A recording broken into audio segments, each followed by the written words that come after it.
प्रिय दर्शकों, नमस्कार। एक बार फिर से उपस्थित हूं आप सबके सामने। आज के कार्यक्रम में जानेंगे 5 जून 2020 को लगने वाला है चंद्र ग्रहण, और ये भारत के कुछ हिस्सों में जहां दिखाई देगा आंशिक रूप से। यहाँ पे ग्रहण जो इस बार लगने वाला है 5 जून 2020 को, वो वास्तव में पूरे तरीके से नहीं लगने वाला है और विश्व के कुछ हिस्सों में इसकी परछाई देखने को बनेगी। हमारे यहाँ चूंकि आज ये कार्यक्रम लाने के पीछे मेरा मकसद ये था कि कम से कम आप लोगों को इस चीज़ का एहसास और बताया जा सके कि ग्रहण में कौन कौन से कृत्य को नहीं करना होता है, क्या क्या चीज़ें इसमें सावधानी के तौर पे जाननी होती है, क्या क्या चीज़ें आप कर सकते हैं, किन किन राशियों को इससे लाभ हो सकता है। वस्तुतः जब ग्रहों की परिक्रमा और परिपाटी बदलती है तो कुछ अलग और विभिन्न प्रकार की स्थितियां उत्पन्न होती हैं। सामान्य रूप से थोड़े अलग तौर पे उसका प्रभाव आम जनजीवन पे देखने को मिलता है। तो वास्तव में ये कैसे हमें प्रभावित करेंगे जब ये ग्रह राशि परिवर्तन करेंगे, तो जिसमें से चंद्रमा जिस राशि में संचरण कर रहे हैं अभी, वो उससे हट करके अगले 5 जून 2020 को वृश्चिक राशि में ये गोचर करेंगे। अर्थात 12 राशियों में से चंद्रमा कहां होंगे तो ये ग्रहण लगेगा।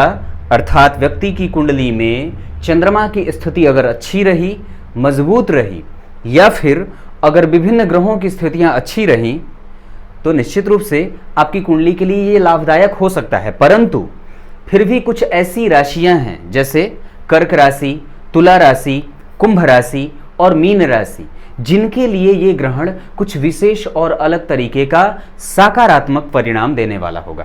आज के कार्यक्रम में बन के रहिएगा। कार्यक्रम के अंतिम हिस्से तक आपको आज ग्रहण के बारे में और विशेषतया 5 जून 2020 को लगने वाले इस चंद्र ग्रहण, जो कि उस दिन पूर्णिमा है, उससे संबंधित समस्त प्रकार की जानकारियों को इकट्ठा करेंगे। बने रहिएगा कार्यक्रम के अंतिम हिस्से तक।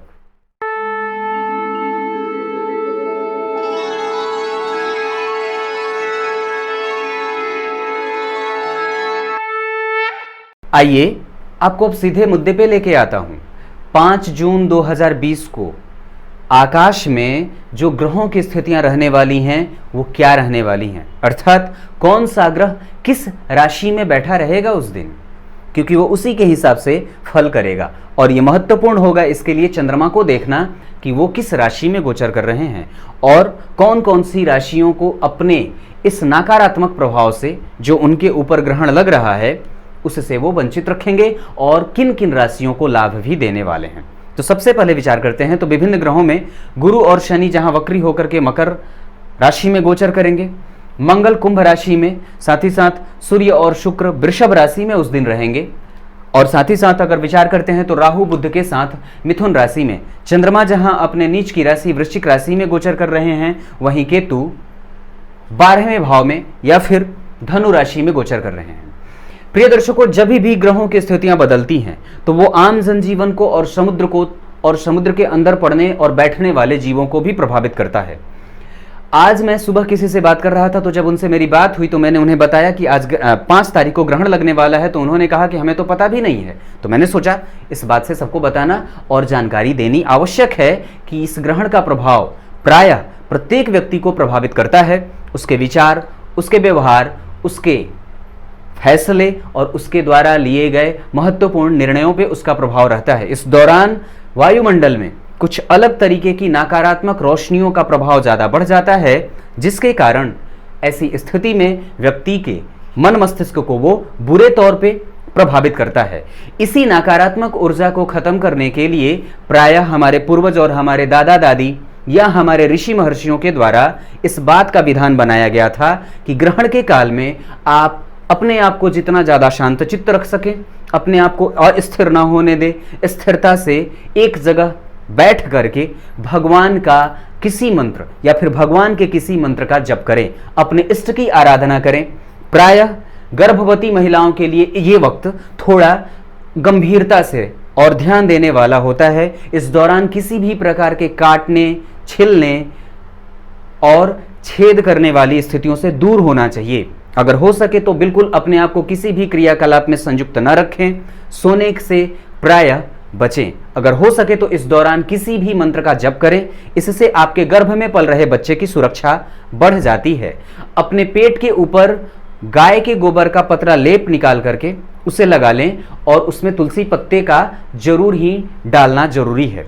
उसके बाद बता दूं तो इस दौरान अगर आपको नींद आ जाती है तो गर्भवती महिलाएं जिनके पेट के अंदर एक गर्भस्थ शिशु धारण हो रखा है, वो अपने शरीर के लंबाई के धागा को नाप करके किसी सुरक्षित जगह पे लटका दें। ऐसा करने से ग्रहण के दौरान की विपरीत परिस्थितियां जो हमारे ऊपर हावी होने वाली होती हैं, उसका प्रभाव नगण्य हो जाता है। साथ ही साथ इस दौरान आपको किसी से बहुत ज्यादा बातचीत, क्रोध और संयमित होकर के जीवन जीना होता है। ये ग्रहण के काल में, खास करके सूतक का काल, जो कि ग्रहण के लगने से, ग्रहण जब तक रहेगा तब से 9 घंटे पहले से सूतक का काल आरंभ हो जाता है। इस बार का जो ग्रहण है वो रात्रि में 11:15 से लेकर के 2:40 तक, अर्थात ये 3.25 घंटे का काल ग्रहण का रहने वाला है।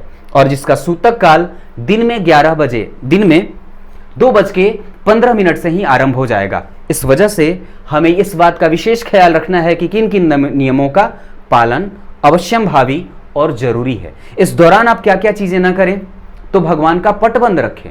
आपके घर में जो मूर्तियां हैं प्रायः उन्हें ढक करके रखें, उनका दर्शन न करें। मंदिरों का पट और दरवाजा बंद कर दिया जाता है। भगवान को भोग और आरती नहीं लगाई जाती है। इस दौरान अगर हो सके तो जितना ज्यादा हो सके मंत्रों पे अपने ध्यान को केंद्रित करने की आवश्यकता होती है। प्रायः न तो किसी पौधे को उखाड़ें और न कोई महत्वपूर्ण निर्णय लें। इस दौरान अपने आप को शांत रख करके, एक जगह संयमित रख करके किसी विशेष मंत्र का जप सबसे ज्यादा आवश्यक और लाभदायक होता है। अगर जीवन में किसी भी चीज को पाने की इच्छा हो, जैसे अगर कोई विवाह से संबंधित समस्या से जूझ रहा है, कोई पुत्र संतति को प्राप्त करना चाहता है, कोई पुत्री संतति को प्राप्त करना चाहता है, कोई नौकरी प्राप्त करना चाहता है, कोई विदेश यात्रा के लिए गमन करना चाहता है, तो अपनी कुंडली में उन भावों में बन रहे राशि के अधिपतियों की आराधना या उनके बीज मंत्रों का जप आसानी से कर सकता है। जैसे विवाह के लिए कात्यायनी महामंत्र का जप, संतान गोपाल मंत्र का जप, अगर बुद्धिमत्ता की तीक्ष्णता और ज्यादा बढ़ाना चाहते हैं तो गंगणपतये नमः का जप, अगर हो सके तो नील सरस्वती कवच के पाठ को इस बार आप अत्यधिक मात्रा में कर सकते हैं। अगर हो सके तो इस दौरान, इस ग्रहण के सूतक काल में आप 12 अक्षर मंत्रों का जप कर सकते हैं। अगर बहुत ज्यादा आवश्यक है तो गायत्री मंत्र का भी जप आसानी से किया जा सकता है। इस दौरान अगर आप नियमित रूप से स्वास्थ्य के किसी भी समस्या से परेशान और ग्रसित चल रहे हैं, धन की समस्या से परेशान चल रहे हैं, तो संकल्प लेकर के किसी ब्राह्मण के द्वारा आप, अगर इच्छा हो तो कनकधारा स्तोत्र का भी पाठ कर सकते हैं, श्री सूक्त का भी पाठ कर सकते हैं। अगर अवस्था ऐसी बन जाए तो आप निश्चित रूप से इस दौरान महामृत्युंजय मंत्र का भी जप आसानी से कर सकते हैं। ये सारी चीजें इस दौरान की गई जितने भी मंत्र जप हैं वो सर्वाधिक यथेष्ट रूप से लाभदायक हो जाते हैं। चुपचाप बैठ करके, आसन लगा करके और श्रेष्ठता से स्नान करके इस मंत्र का और इन अपने इष्ट का, अपने जो कुंडली में ग्रह कमजोर हैं उनको मनाने के लिए आप इस वास्तविक समय में उनका लाभ उठा सकते हैं। ये तो रही कि क्या कर सकते हैं, और मैंने बताया क्या नहीं कर सकते हैं। सोना मना है, संसर्ग करना मना है, अपने मन की कोई पवित्र बात जो आप अभी तक किसी को ना बताए हों वो बताना मना है। और जैसे ही ये सूतक काल खत्म और ग्रहण का काल खत्म होता है, आप ये सारी चीजें कर सकते हैं। अब प्रिय दर्शकों, उस मुद्दे पे आते हैं जहां वास्तव में इस ग्रहण के प्रभाव से कुछ विशेष राशियों पे अलग और सकारात्मक रूप से प्रभाव देखने को मिलेगा। तो सबसे पहले अगर विचार करते हैं तो गोचर में उस दिन चंद्रमा वृश्चिक राशि में गोचर करेंगे, जो कि उनके नीच की राशि होती है। आप एक बात जो सबसे ज्यादा जरूरी है, अगर कर्क राशि से आते हैं तो कर्क राशि वालों के जातकों के लिए ये लाभदायक स्थितियों को दिखाने वाले हैं। ऐसी स्थिति में कि अगर आप कर्क राशि में हैं तो ये गोचर आपके लिए श्रेष्ठतम लाभ देने वाला है, जहां पे रोजगार की प्राप्ति हो सकती है, नौकरी से संबंधित समस्याओं से 2-4 जो आप अभी तक हो रहे थे उससे छुटकारा मिल सकता है, डेली बेसिस का इनकम ठीक हो सकता है, विवाह से संबंधित समस्या जो अभी तक आए दिन हो रही थी उससे निजात मिलने की संभावना है, पति पत्नी के साथ संबंध अच्छे और सुखदायी बनने वाले हैं।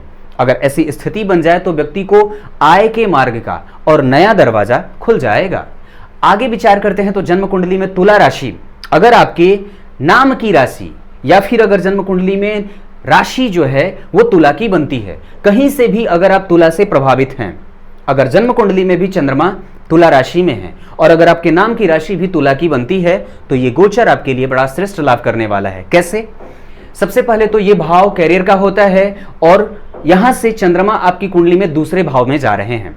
इस आधार पर धन संपत्ति से लाभ मिलेगा, कुछ नए रोजगार के अवसर प्राप्त होंगे, माता पिता के साथ संबंधों को कटुतापूर्ण जो अभी तक आ रहा था या उनके साथ कुछ मतभेद वाली स्थितियां बन रही थी उसमें कमजोरी आएगी और उनको भी लाभ मिलने की, और खास करके स्वास्थ्य लाभ माता और पिता दोनों को होने वाला है।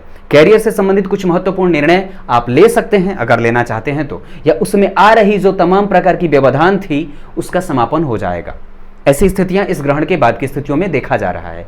कैरियर को लेकर के ये भाव और ये ग्रहण काफी महत्वपूर्ण और धन को लेकर के ये काफी महत्वपूर्ण फैसले सुनाते दिख रहा है।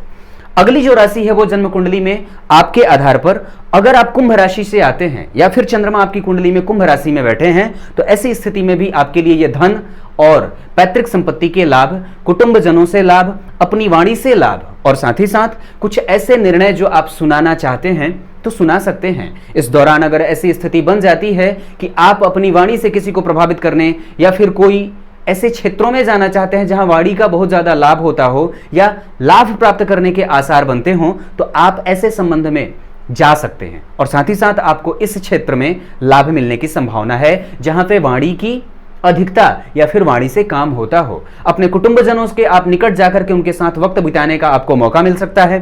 साथ ही साथ धन भाव का ये और यहां से चंद्रमा का जो गोचर है वो चौथे दसवीं का बन रहा है। इस आधार पर ये स्थिति अच्छी बन रही है और कुंभ राशि में अभी मंगल भी गोचर कर रहे हैं। कुंभ राशि के जातकों के लिए ये ग्रहण जो है वो धन के मामले में काफी अच्छा और श्रेष्ठ होता देखा जा रहा है।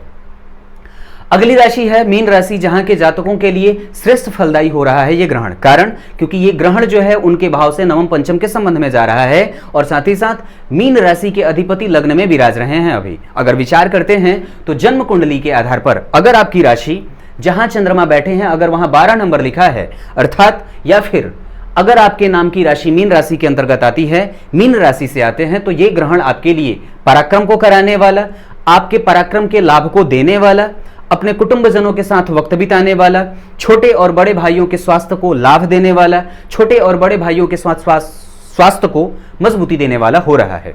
ये 4 राशियां ऐसी हैं जिनका प्रभाव और जिनके ऊपर इस ग्रहण का सकारात्मक प्रभाव देखने को मिल जाता है। प्रिय दर्शकों, ये ग्रहण कर्क, तुला, कुंभ और मीन इन 4 राशियों पे विशेषतया बड़ा श्रेष्ठ लाभ करने वाला है। ये वो राशियां हैं प्रिय दर्शकों जिनके ऊपर इस ग्रहण का प्रभाव बड़ा श्रेष्ठ से और अच्छे तरीके से देखा जा सकता है। उसका फलादेश आपके पक्ष में आता दिख रहा है। इस क्षेत्र का आपको लाभ लेना चाहिए।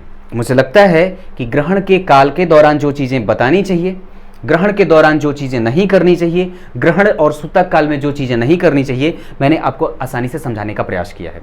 कुछ इसी तरीके से आज के कार्यक्रम का समापन करेंगे। तब तक के लिए इजाजत दीजिए। बाकी के अन्य राशियों के लिए ये गोचर जो चंद्रमा का हो रहा है वृश्चिक राशि में और ग्रहण जो परिवर्तित हो रहा है, जो लग रहा है, वो थोड़ा अच्छा नहीं माना जाएगा क्योंकि कहीं ना कहीं वो चंद्रमा से दुष्प्रभावित या फिर अच्छे भावों में नहीं जा रहे हैं। तब तक के लिए इजाजत दीजिए। कल एक बार फिर से उपस्थित होंगे आप सबके सामने। तब तक के लिए नमस्कार।